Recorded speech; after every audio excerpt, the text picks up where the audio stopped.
talking about? We're talking about spiders, and we're talking about pervitin', and we're talking about Bigfoot. I'm here to tell you where he's been. They call me Mr. Gulley. I'm here to save the day. They call me Mr. Gulley, and I'm gonna lead the way. They call me Mr. Gulley.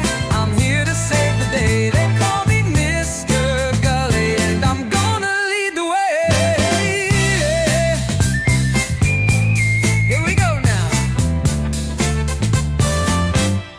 I'm talking about Mr. Gulley, and you don't know where he's been.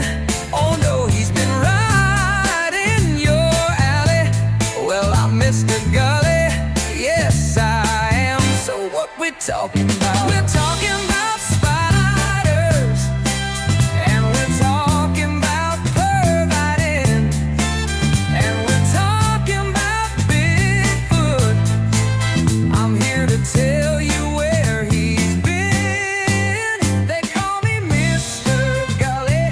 I'm here to save the day. They call me Mr. Gulley, and I'm gonna lead the way. They call me Mr. Gulley. I'm here to save the day. They call me Mr. Gulley, and I'm gonna lead the way.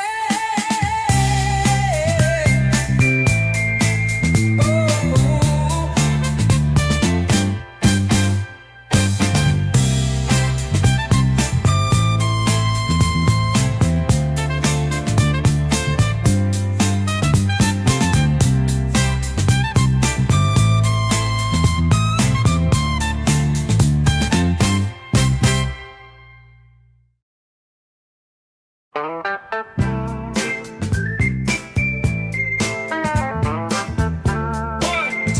One, two, three, four. They call me Mr. Gulley. I've got something for your ear. Now it might sound kind of funny, but I'll make it very clear. So what we talking about? We're talking about spiders, and we're talking about pervitin', and we're talking about Bigfoot. I'm here to tell you where he's been. They call me Mr. Gulley. I'm here to save the day. They call me Mr. Gulley, and I'm gonna lead the way. They call me Mr. Gulley. I'm here to save the day. They call me Mr. Gulley, and I'm gonna lead the way. Here we go now. I'm talking about Mr. Gulley, and you don't know where he's been. Oh no, he's been right in your alley.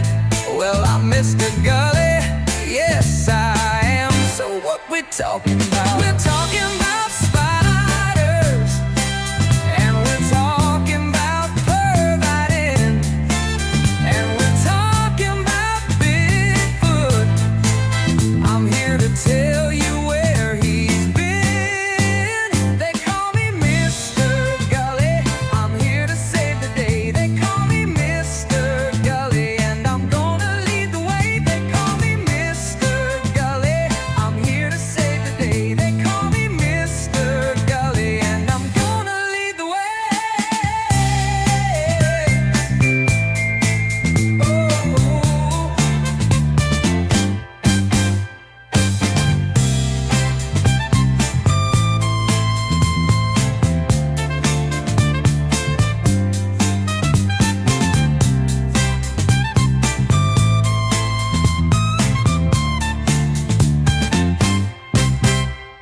Hey everybody, what's going on? What's hot? What's hip? What's happening? What is shaking on your evening? Which is going to be not a specific day of the week, because if I do that, when people listen later, years later, they might not be listening on this day, which might be, I got webbed fingers here for some reason. tonight. It's the Spindrift. I've been locked in a dimension lock in the Spindrift. And my hair's all messed up. I'm cutting it tomorrow because I was out doing my normal exercise and it was all sunny and then the rains came down. So anyway, tonight let me tell you about this super cool 60s TV show called Land of the Giants. It was so awesome. It still has really high ratings, like on IMDb and stuff. And I might I won't pin, but there's a link. You can see all the episodes for free on YouTube if you want to. I don't know where it streams for free. It probably streams somewhere for free. But let me see here. Let's see, Land of the Giants. Oh, man, I typed too fast. The Giants streaming free. Where does it stream? Oh, it doesn't stream anywhere for free. But you can see them all on YouTube for free. You just type in Land of the Giants. It's one playlist. It's got all the episodes. Anyway, hope you had a good weekend. You do maybe want to do me a favor, like, share, subscribe, retweet, notification bell, all the free things that help us with the algorithm, the almighty algorithm. Plus, we have super chats and memberships. Those are the lifeblood, so vital to keeping the show going because they help us pay the bills around here. And, you know, if I get the begging bar in here, you can turn on your gifted memberships. Gifted memberships are the best way, in my opinion, to donate to the show because they make you look so cool and they give somebody a membership, and right down there it tells how to do it. We don't want to get, it's so technical. It's so very technical. We do have comments from some of you. Tim Jenkinson is complimenting my team Arsenal. They did well against Newcastle at home. Good old Declan Rice. Yeah, I think that cements the fact that we're going to finish in second. Was thrilled that this tiny little club called Crystal Palace won their first trophy in 120 years. The first trophy, not just like they won one 120 years ago and now they won another one. No, they've never won a major trophy. And they won the FA Cup over the evil, cheating Manchester City, which they weren't favored to do. And it was a wonderful, wonderful thing. I don't very often root for other teams, but in that case I did. The stadium for Tim Jenkinson's team, Goodison Park for Everton, I will not be sad to not have to play there again. Arsenal, especially recently, does not have a good record there. So, his team will have some money, and that'll be a nice change. And Tim Jenkinson asks, do you have a giant safety pin ready for this episode? Which was a key prop on Land of the Giants, usually with some thread that was used as a grappling hook and something to climb on, because they had to climb on stuff all the time because they were, after all, living in a world of giants. And even just to get up onto a table or a chair, with the safety pin. Anyway, for some reason it gives me there we go, webbed, sort of a shadow effect. I think it's the Spindrift behind me. Surprised they didn't remake it. They call him Mr. Gulley. They do. Hello, E-Villain. It's so great to see you. Let's see here. It's almost like they said to Man City, they won't deduct points as long as you don't win anything this year. Well, if they said that, they're keeping their word. They're very much keeping their word. Really excited to tell you about Land of the Giants. When I was a kid, when I was very small, I mean, I was like kindergarten age and then a little bit older because it only ran for 2 seasons. Land of the Giants was by far one of my favorite shows. And you have to remember that at that time, with Lost in Space and with Land of the Giants, it was common to put like a kid in the cast. And so you always wanted to be that kid and have those adventures. You know what I mean? So let's see. HC Frick says, tuned in because I thought it was about one of the best MST3K episodes, but that was Village of the Giants, which Village of the Giants is awesome. Victor remembers Land of the Giants. Village of the Giants is, man, I should almost do a show on that. That movie is so off the charts bizarre. By the way, Ron Howard, Opie, is in that movie. It's got Beau Bridges, Tommy Kirk, Johnny Crawford, by the way, who was from The Rifleman. And, you know, all these women turn gigantic, and guys, teenagers, beatniks, and they take over this town. And one of them, if you remember the movie Cool Hand Luke, the gal that soaps up and washes the car and makes everybody go crazy, she's actually in that movie. And somebody gets caught, you know.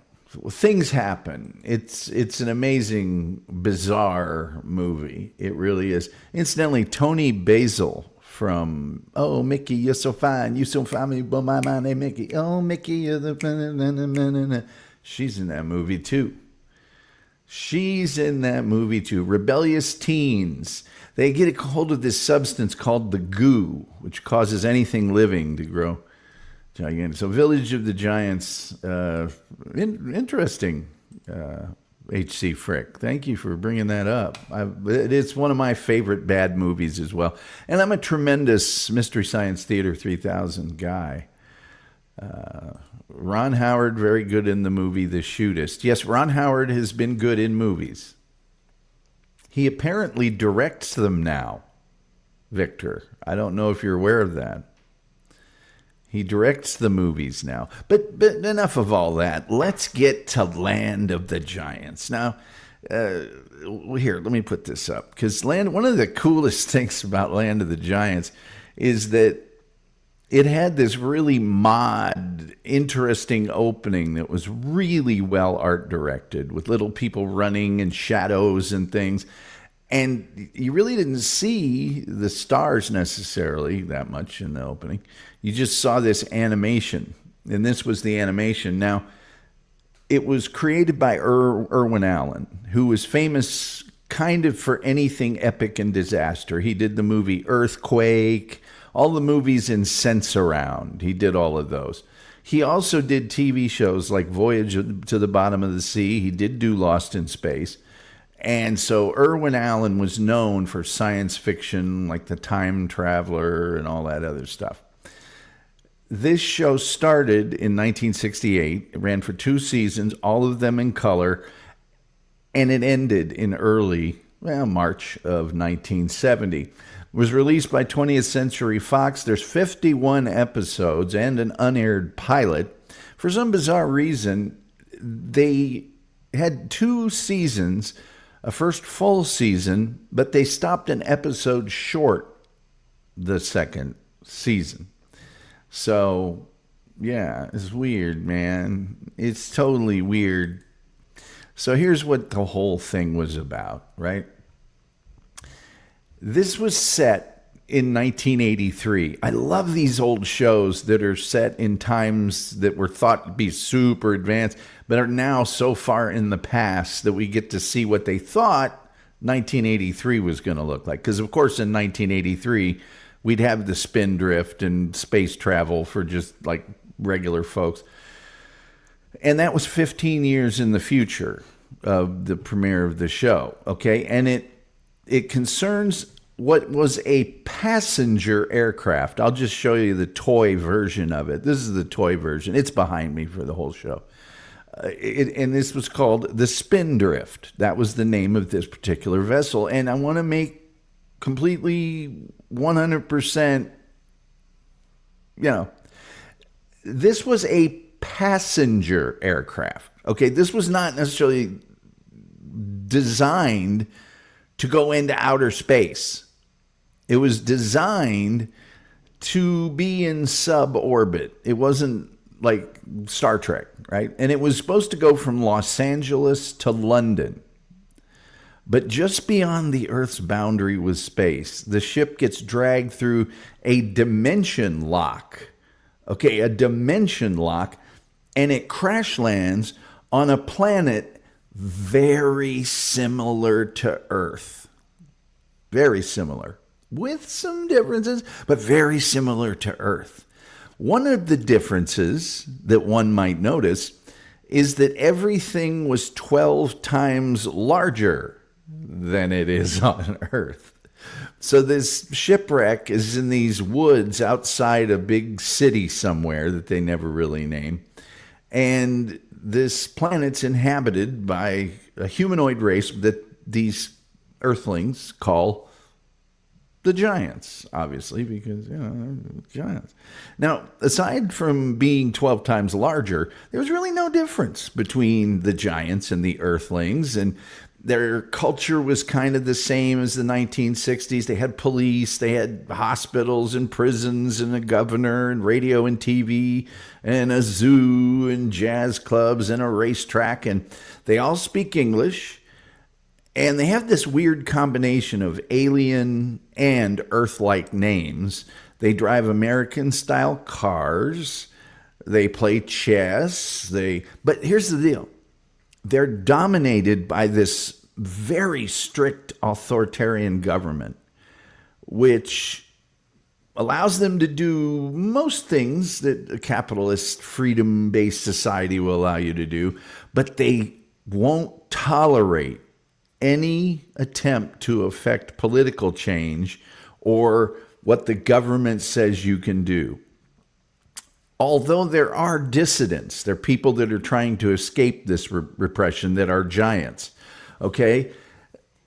Other continents aren't really known, although they know that at least one other continent has a Hitlerian ruler. Anybody that tries to go into the sea, across the sea, or fly off of the mainland, the Giants' sort of government says, turn back, nothing beyond the sea has been explored, and they don't have contact with anybody else in the world.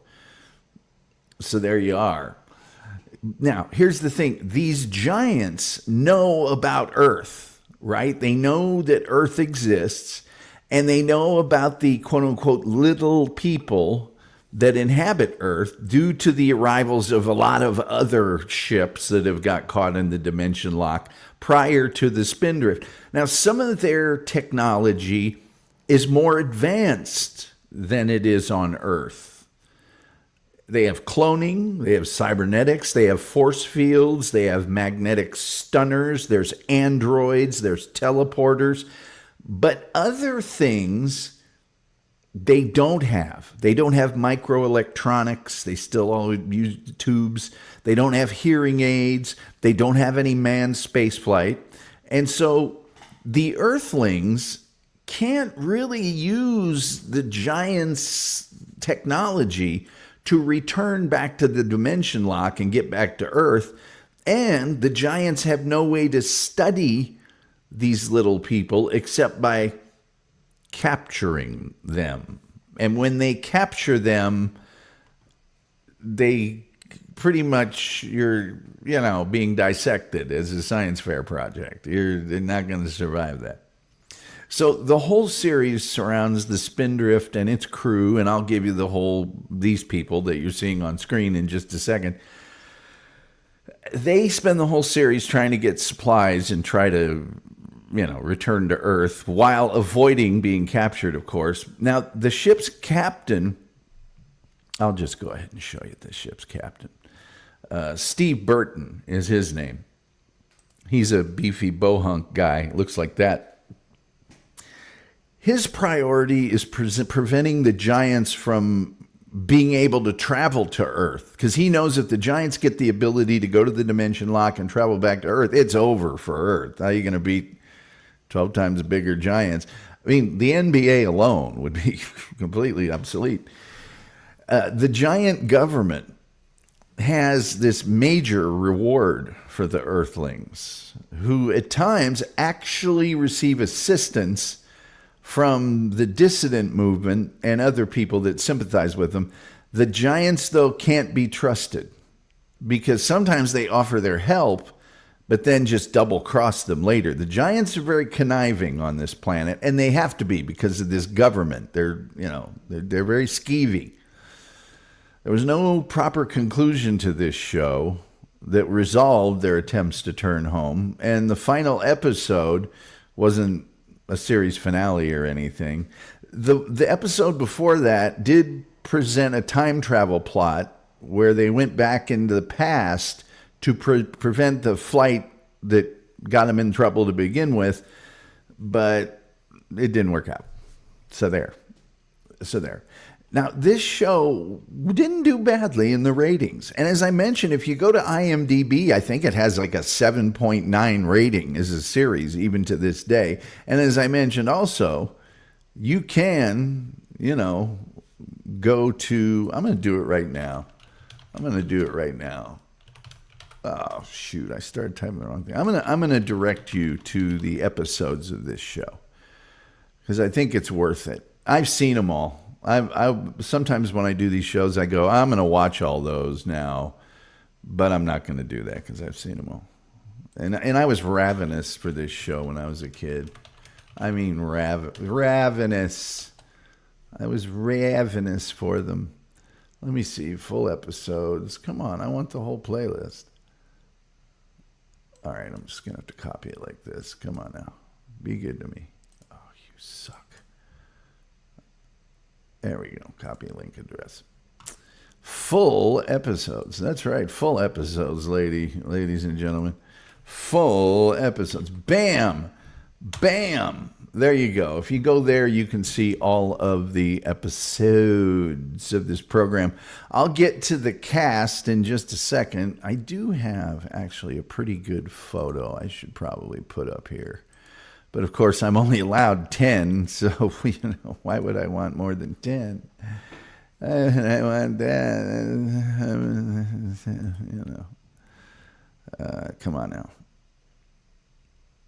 Oh, come on. I downloaded that 2 hours ago. I ought to be able to just pick it up right now. Anyway, somebody says two seasons for a reason. I'm not going to get too far into it. I'll get more into it in a second. But the biggest reason, because it was doing okay in the ratings, it was not a poorly rated show at all. The biggest reason was the cost. It was by far the most expensive program on television. I mean, by far. It was $250,000 an episode, which at the time was just an insane amount of money. And it had to do with all of the post-photography work that they had to do to mat a shot with a little person and a giant person, to get those two things synced up. And to create, as Tim Jenkinson mentioned earlier, the giant safety pin and the giant pencil and the giant phone and all the giant stuff that they had to make in order to, have the crew of the Spindrift climb on things, which they frequently did, very frequently on Land of the Giants.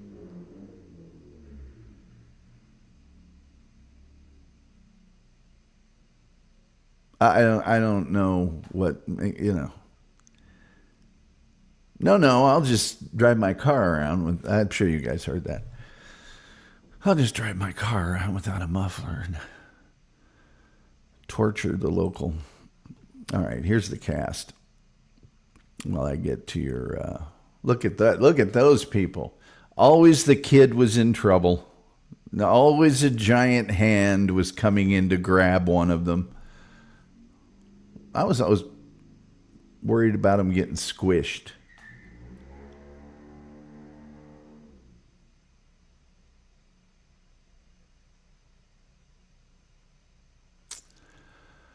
Oh, let's see here.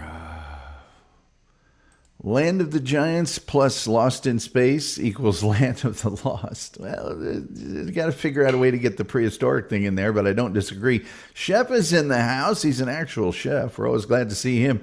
51 episodes is so many for 2 seasons. Yes, it is. That's back when they used to really produce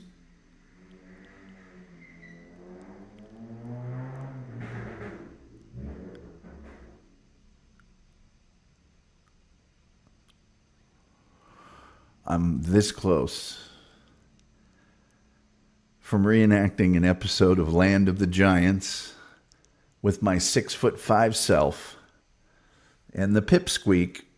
Anyway, Ron Howard starred in John Wayne's last movie, The Shootist. It's very good. Yes, thank you, Victor. Go suck a Spindrift. There's a product out now called Spindrift. When I looked up to get the photo, it's some beverage of some kind. I remember the sloppy fat guy like Dr. Smith. Victor, that's a very astute observation, and I will get to that in just a second, but I'm glad that you said that. I am so glad that you said that. Now let's meet this intrepid crew of the series. You got them all there, but let's take them one by one, shall we? This is Gary Conway. He was Captain Steve Burton. He was the pilot of the Spindrift, and he's the one that didn't want he prioritized, even more than us getting home. We need to make sure they can't get back to Earth, okay? Now, but remember, this was like a Concorde flight, Los Angeles to London. It wasn't an outer space trip. This is like a passenger airplane flight. So you had, by the way, back then, that was a big deal. Don Matheson, okay? Here's Don Matheson, and he played a guy that was a multi-million, billionaire, rich guy, rich engineer. He wasn't a billionaire. Back in the 60s, if you were a millionaire, it was the same as being a billionaire now. So he was an engineer. He was very, very smart about engineering, okay? Yeah, you know what? There you go. So then we have this kid here, the kid. This guy's name was Stefan Arngrim. Okay, that's the name of the actor, Stefan Arngrim. Here he is in one of his many getting into problems type situations. Always a giant hand. And he played Barry Lockridge, who was recently orphaned and was traveling with his dog Chipper to London to live with cousins. Okay. This guy here, Don Marshall, played Dan Erickson. He was the co-pilot of the Spindrift. This woman here, Deanna Lund. Now, the normally movies, shows like this, but let's just put it this way. This show was great because it had two smoking hot. Anyway, she was Valerie Scott. Deanna Lund was Valerie Scott, a wealthy heiress. And boy, wasn't she. Can I tell you a little secret, folks? Here's a little secret.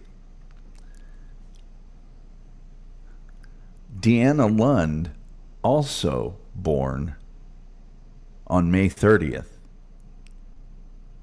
So, I always had this dream that me, Ruta Lee, and Deanna Lund, maybe a dinner on the birthday. This next lady, oh boy, oh boy. Oh boy, oh boy. This here is Heather Young. She played Betty Hamilton, and she was the flight attendant on the Spindrift. Also in the whole thing, if you can see him in the front here, many of you have mentioned him already. Kurt Kasner played Commander Alexander Fitzhugh. And this schemy guy had stolen $1 million and was trying to flee to London, where he was unaware that police were waiting to arrest him. So how about that? Now, Land of the Giants, I like this picture better because it's in living color. Land of the Giants had a bunch of very recognizable guest stars. Jack Albertson, who you may remember from Willy Wonka, or you may remember from, guy likes his fizzy lifting drinks. Or you may remember him from Chico and the Man. Michael Ansara, who was all over television at the time. John Carradine. Yvonne Craig. Do I need to tell my Yvonne Craig wasn't a very nice person story? Okay, I'm not going to.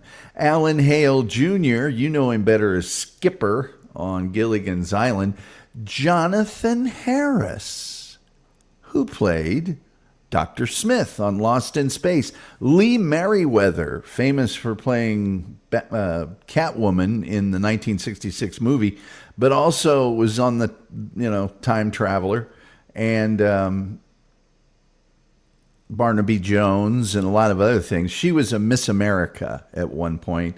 And by the way, she's still looking quite good these days.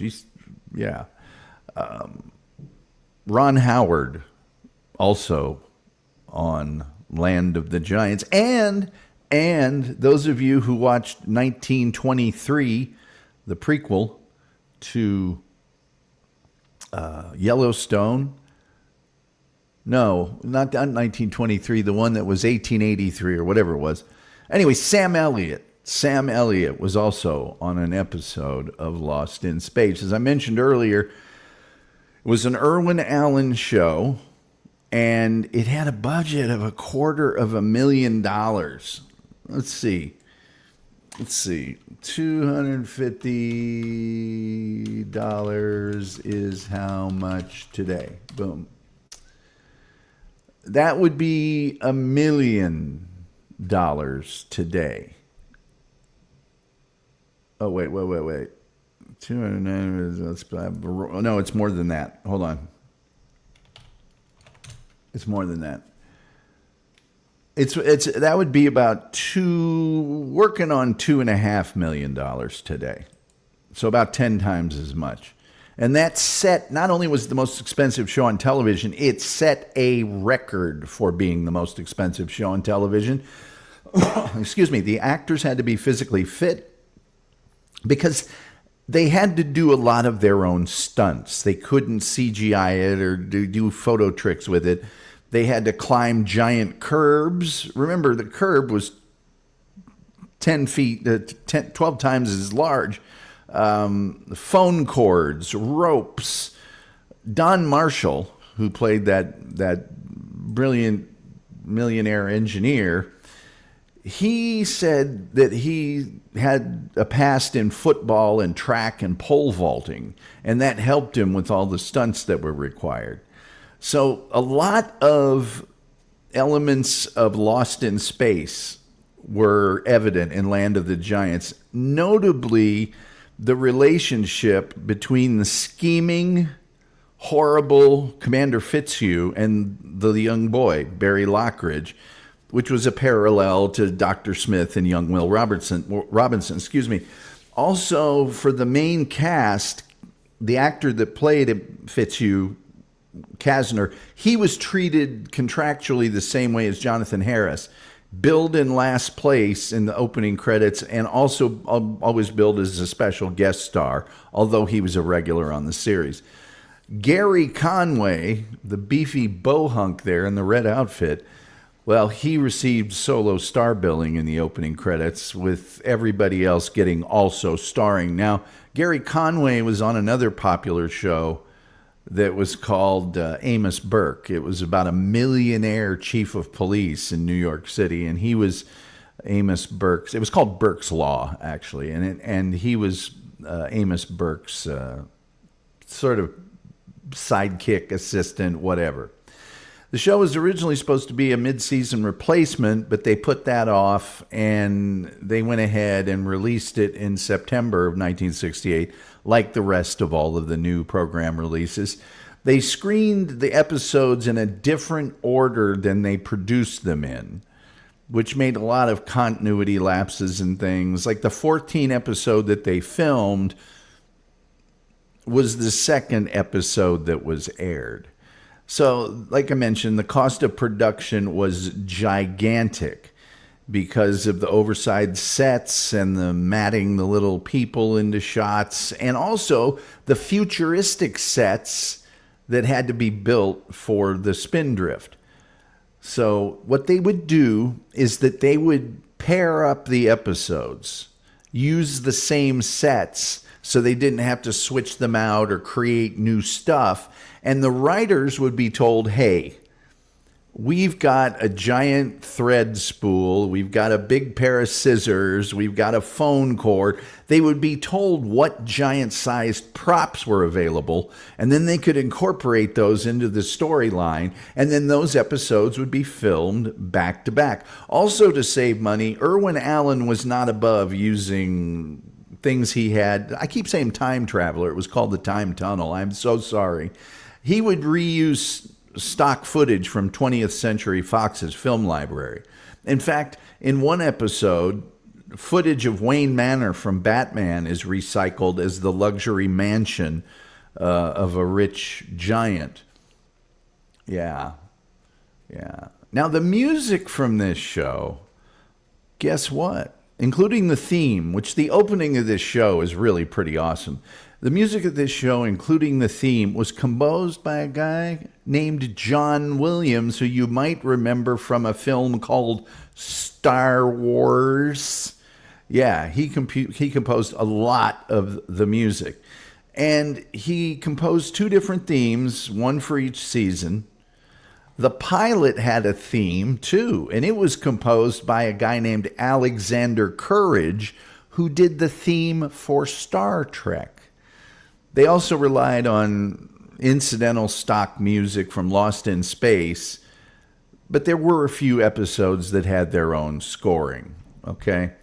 Now, the soundtrack for this thing, part of an album called The Fantasy Worlds of Irwin Allen was released, and there were a number of tracks from Lost in Space on that release. There is a 4 CD box set called Land of the Giants 50th Anniversary Soundtrack Collection that has 4 CDs worth of original music from the series. If you're into that thing, it's all been released on DVD in not only the United States, but in the UK and in Australia. Unlike some of the shows we've covered recently that were sort of unique in not having a bunch of merchandised stuff, like the Andy Griffith Show, they hardly had any. This show, oh, hey, whatever you got, we'll merchandise it. The pilot episode was the subject of one of the remember the Viewmasters? Oh, I should do a show on the Viewmaster. By the way, we do have shows coming up. I can't remember what tomorrow's show is. It probably says in the upcoming section of the page. Then Wednesday, we're doing Robert McNamara. I think on Thursday, we're going to do the Bradford City Fire, which I just watched a great ITV documentary series on it, and we're going to do that on Thursday. Anyway, so the Viewmaster had the pilot on the Viewmaster. I actually owned that pilot booklet with all the Viewmaster cards, and so there. Yeah. In 1968, Pyramid Books published an extended novel adaptation of the pilot, written by a really famous author named Murray Leinster. And there were a few differences from the actual pilot. I won't get into the whole thing. There were 2 other novels penned by the same author, and those were done in 1969. A hardback novel for children was published in the United States. Also in 1968, Gold Key Comics published a comic book version of Land of the Giants, which ran to 5 issues. And in 2010, all 5 issues were reprinted together as a hardcover book by Hermes Press. The Aurora, remember Aurora, the model company, Aurora Plastics Corporation? They produced 2 plastic model kits based on the series. And one was a diorama, so it had like a back wall, and it depicted a giant snake attacking the characters Steve Burton, Betty Hamilton, and Dan Erickson, who uses, tip of the hat to you, Tim Jenkinson, a giant safety pin as a spear. The second kit was a model of the Spindrift. Here it is.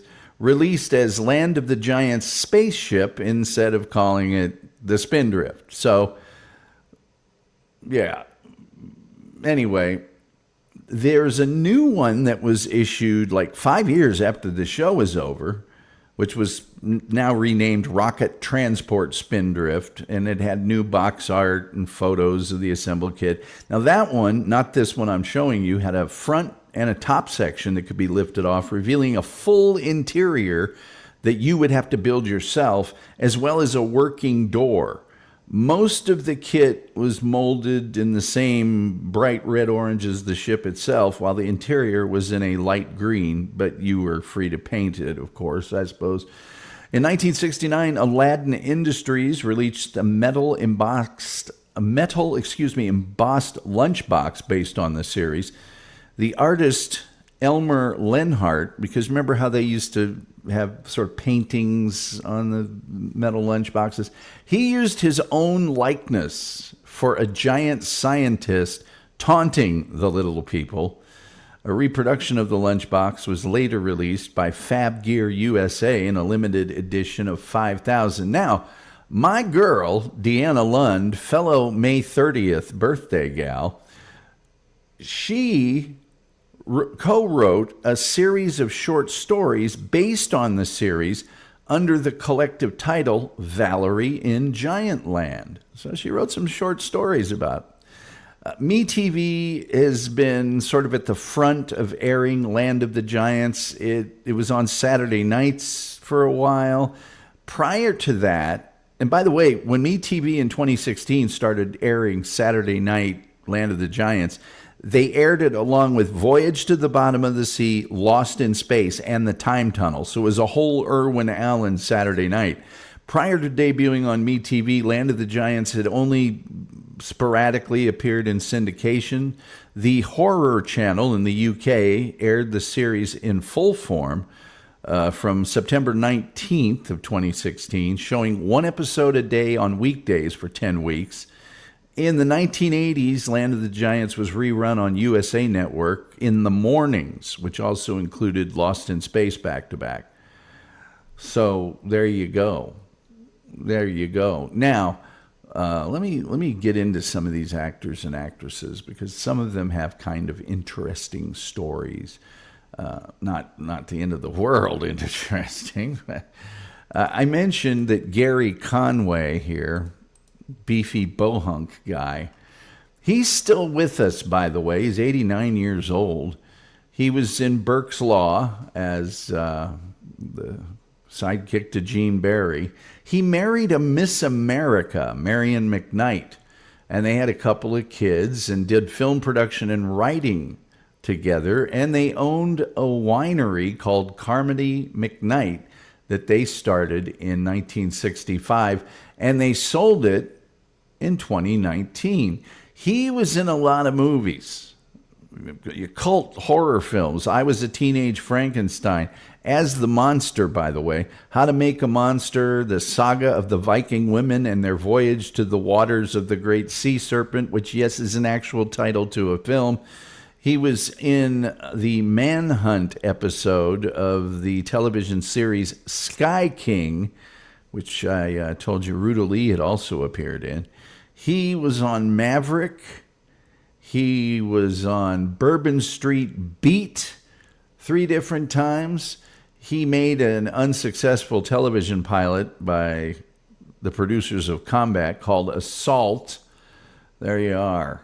His other credits include Young Guns of Texas, The Farmer, Once Is Not Enough, American Ninja 2, The Confrontation, and there you are. There you are, Gary Conway. So still with us, Gary Conway. This, of course, would be Don Matheson. Don Matheson. And Don Matheson passed away in 2014. He was a soldier and a policeman who later became an actor in his career. He was awarded a Bronze Star in Korea for valor and a Purple Heart for injuries he suffered in an explosion. After being in the military for 6 years, he joined the Detroit Police Department and then left law enforcement to be an actor. How about that? How about that? did a lot of TV. Alfred Hitchcock Hour, McHale's Navy, Death Valley Days, Emergency, Shaft, Apple's Way. Oh, man, I remember Apple's Way. The Waltons, General Hospital. Let's see, what else was he on? 8 is Enough, Dynasty, Falcon Crest, Murder, She Wrote, Hill Street Blues, Magnum P.I., Days of Our Lives, Santa Barbara, The New Lassie, Somebody's Daughter, and Seventh Heaven. Died at the age of 84 of lung cancer in Woodland Hills, Los Angeles. Stefan Arngrim, he's still with us. He's 69 years old. He's the son of some actors, and his sister is Allison Arngrim, and she's best known for being the evil Nellie Olson on Little House in the Prairie. Yeesh. Yeah. Other than being on Land of the Giants, he was pretty much known for very sporadic TV appearances. The A-Team. He was in The Fog. He didn't really do anything. Sorry. He was in the class of 1984, which is kind of a interesting little thing there. Let's see. Don Marshall, who's also no longer with us, died in 2016 at the age of 80. He, studied engineering and then started acting, and took a course in theater arts at Los Angeles City College, was a pole vaulter on the track team. Most of these actors and actresses had quite an athletic background.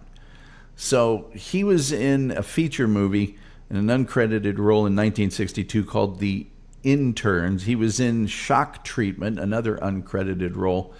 And he was in some made-for-TV movies. He was a participant in Gene Roddenberry's series The Lieutenant that he did before Star Trek.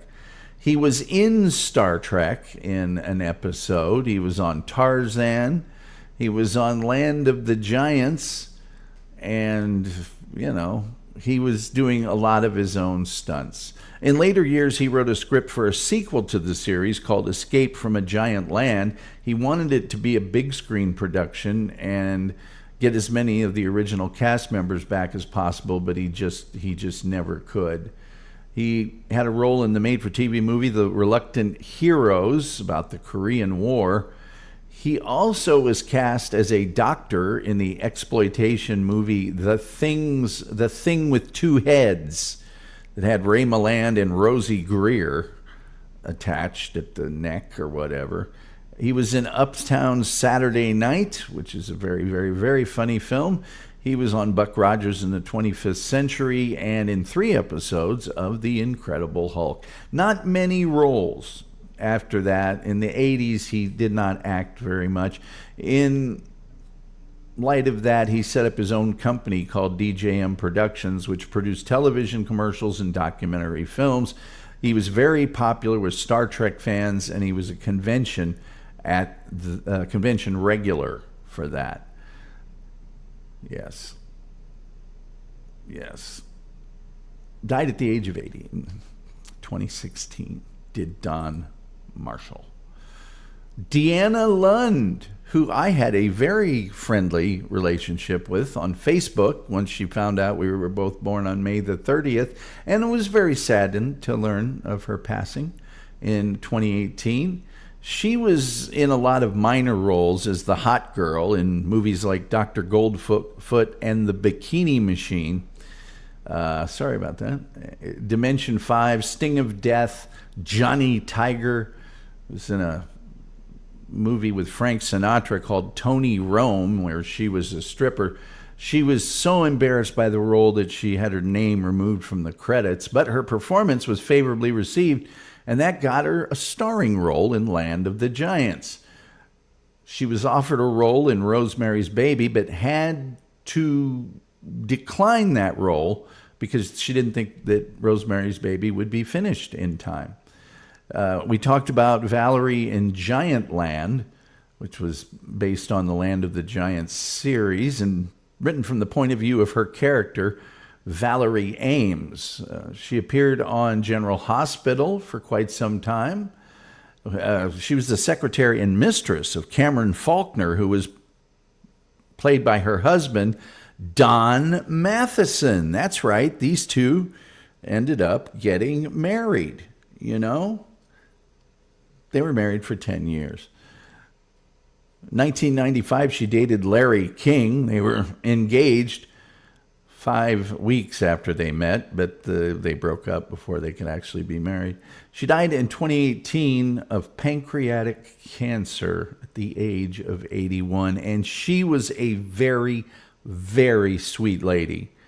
She was very kind to me when I emailed her regarding, hey, I share a birthday with you. I wished her a happy birthday and said, it happens to be my birthday too. And so every year for a number of years, it had to be 6, 7, 8 years, I would exchange the same birthday greeting with her. Not just a friend, not just a follower of a page or anything. I mean, friend. All right. However, I'm sad to report that she never offered to marry me, as other well-known TV stars may have done recently. Heather Young here, still with us. Can't get her age because the lady never tells, but she's not acting anymore. She was a singer at Disneyland. She had a number of small roles, such as Batman and Judd for the Defense.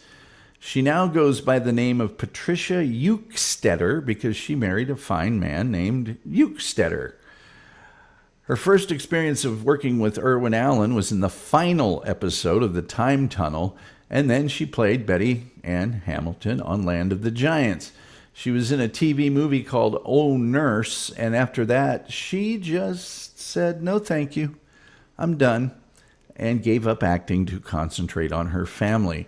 She returned to television briefly in a 2-part episode in Galactica 1980, appearing in the second part called The Night the Cylons Landed. So there's sort of the cast of Land of the Giants. I gave you the link to see all the episodes. It's in the chat. Go get it. Go get it and watch them and enjoy them. And that's all I really have to tell you about just a nice, solid fantasy science fiction movie called Land of the Giants. Not movie, but TV show. Let's see here. Let me get to some of your comments. Then I'll pin the link. He was the one trying to he was trying to save the NBA. Victor, how many of them are still alive? I just told you. Tom's second wife, yes. Shattered Dimension wants to know is this live? I have no idea. It's kind of supposed to be, but I think it's delayed. I don't know, man. Sam Elliott lives in my home state now, Oregon. Cool. Victor always liked Lost in Space, June Lockhart. It's live, Shattered. The Wolf is here. They should bring it back and have the borrowers stow away on a ship. Not a bad idea.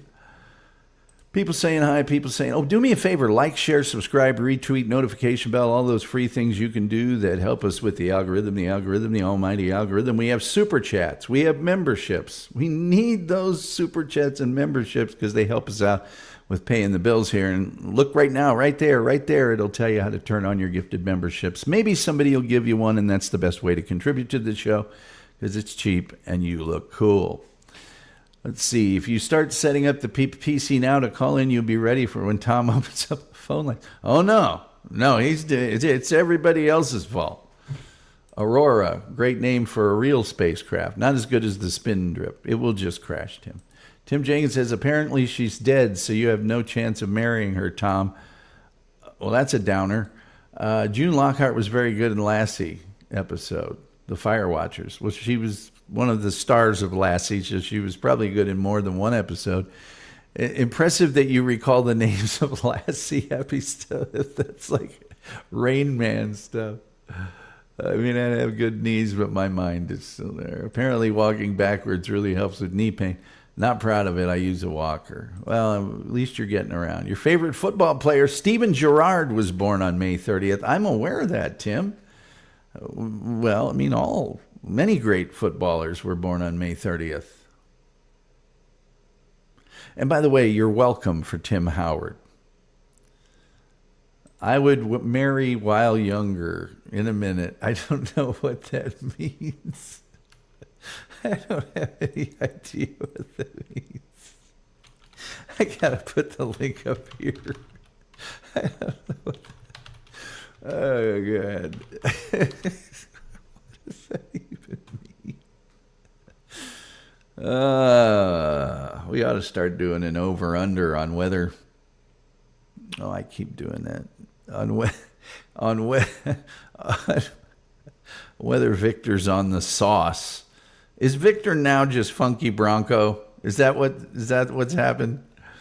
They're the same person. They've morphed. They've been caught in a dimension lock. Is that what's happened? The show's on about a 3-second delay. If my YouTube page is any indication. Let's see here. Oh, God. All right, here we go. I just pinned the link, so it's there for nobody to use. Walking backwards, Neville Southall would fill the goal now. He's huge. Oh, yeah, giant. Very, very fine goalkeeper. Oh, that's just the link. But you're welcome for Tim Howard. No, seriously, you're welcome. I could say you're welcome for Landon Donovan, but I don't think you're that welcome for him.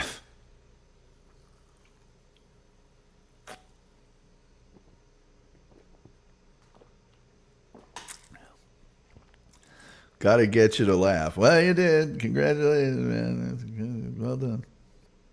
Well done. Fine. Yeah. Yeah. Everton have always had good keepers. Well, so has the United States until recently. Yeah, we had a bunch of goalkeepers. I mean, Howard played for Manchester United. And then so did, Zach Steffen was a bench warmer for Man City, but...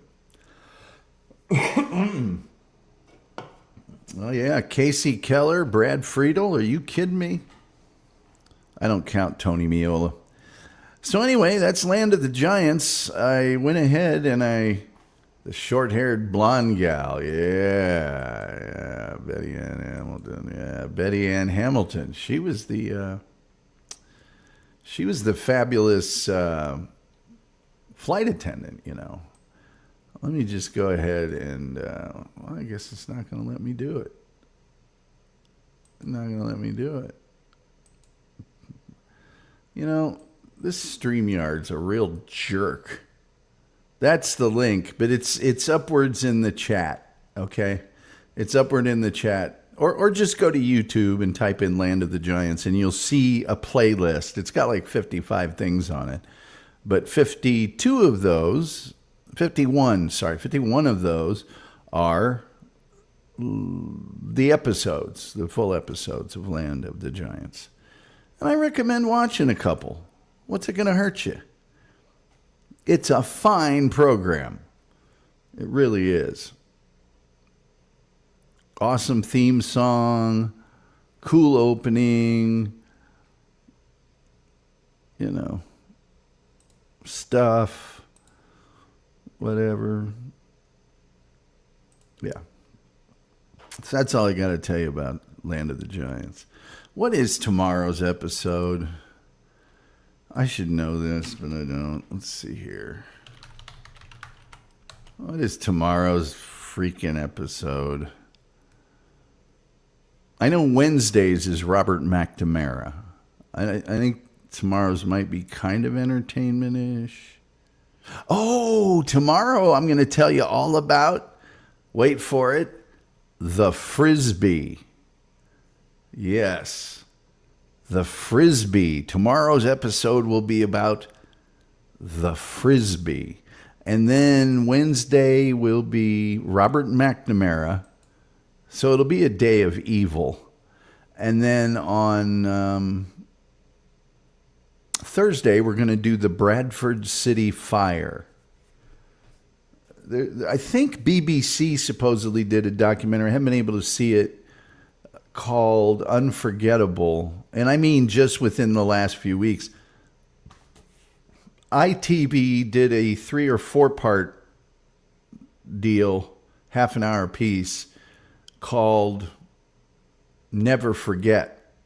And it's about the Bradford City Fire, which, whoo, mama. Anyway, we'll tell you all about it on Thursday. And Friday I'll do something completely obscure, guaranteed to not get any viewers, much like this episode. Similar to this episode getting absolutely no viewership, Fridays will also follow in that great tradition of the Tom Gulley Show. It'll be great. Be great. Aren't you following it up with the Zeppelin? We could do the Zeppelin later. I feel like certain things, when they catch fire, it's not that surprising. Those aren't as fun for me.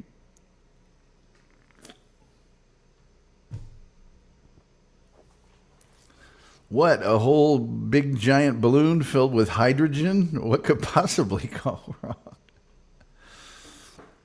What could possibly go wrong? Anyway. Yeah, Victor, we covered this last week on Friday during the Gulf of Tonkin episode. I do appreciate you reiterating it. I believe the letter that she had written to her was from Claude Clifford. The Japanese that kept fighting after the war ended would be a good topic. You mean like the ones that they had walking out of the jungle like in the 70s and 80s that had been there the whole time? The level of consistency is truly amazing, isn't it, though? It's like we get on a good run, and then it just goes back to nothing. Yeah, the wolf. Amazing. Yes, it'd be amazing. Amazing, amazing, amazing. Yeah, we had a heck of a run there going. And then we did the Gulf of Tonkin, and then this one. And the Frisbee, well, that's just got to be about 1968. So that wasn't Claude Clifford. It was either him or Robert McNamara, Chief. Take your pick. You told us it wasn't McNamara, so I'm going with what you said. Do you even know? Why are we even discussing it? Produce the letter. I demand bona fides. I demand actual, real, a fella can't just come in here and start making claims. Lots of dogs might tune in for the Frisbee episode. Yeah, they'll jump for it. The Frisbee. Oh, look, I'm totally frozen. I must be caught in a dimension lock. I hope I don't look outside and see that people have grown 12 times larger. Where's that safety pin I keep around here? And some thread that I can use as rope. I have to cut it with a K-bar knife.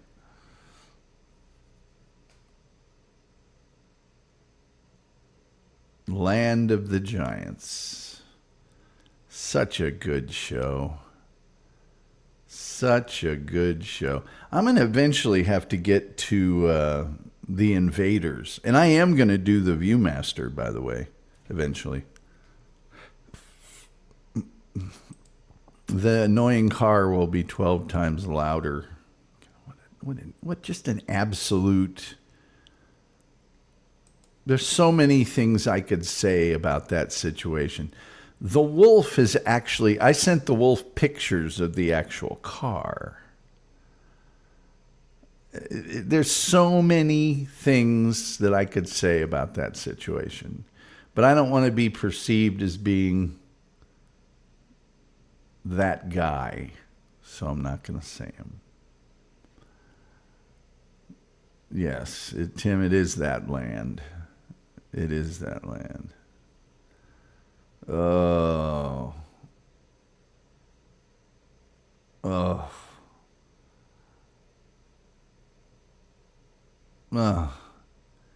Let me ask you, if you every single morning when you drive it had to put a full quart of oil in your vehicle, would that not A, tip you off that maybe something's wrong, and B, motivate you to fix it?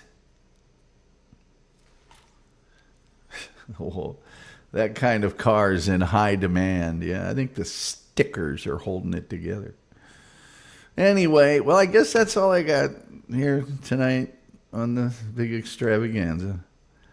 I appreciate you guys showing up and listening to me talk about the Spindrift and Land of the Giants. I highly recommend that you scroll up, or at least just go to YouTube and watch those episodes for free and enjoy them.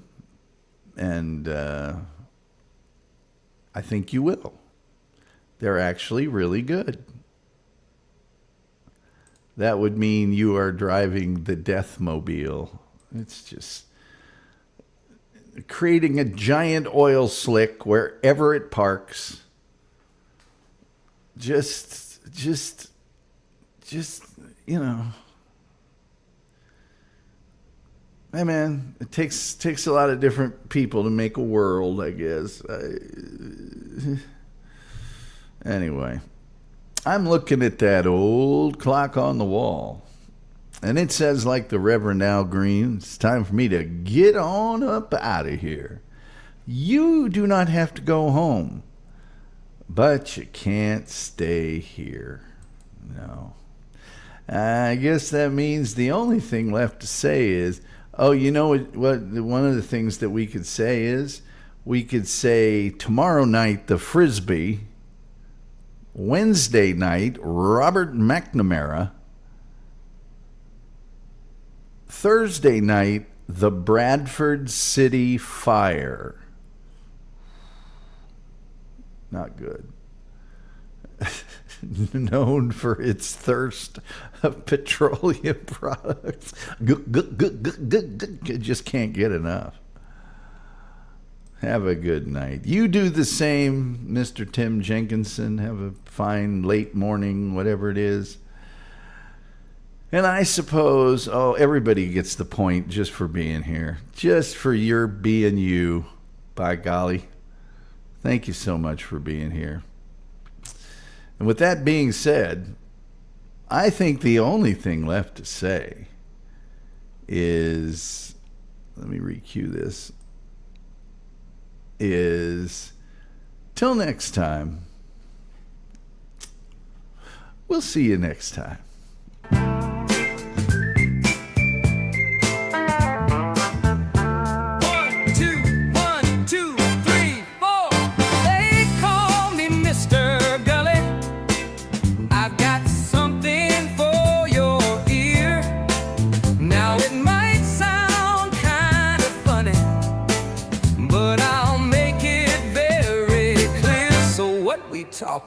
We're talking about spiders, and we're talking about pervitin, and we're talking about Bigfoot.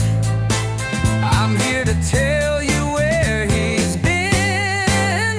They call me Mr. Gulley. I'm here to save the day. They call me Mr. Gulley, and I'm gonna lead the way. They call me Mr. Gulley. I'm here to save the day. They call me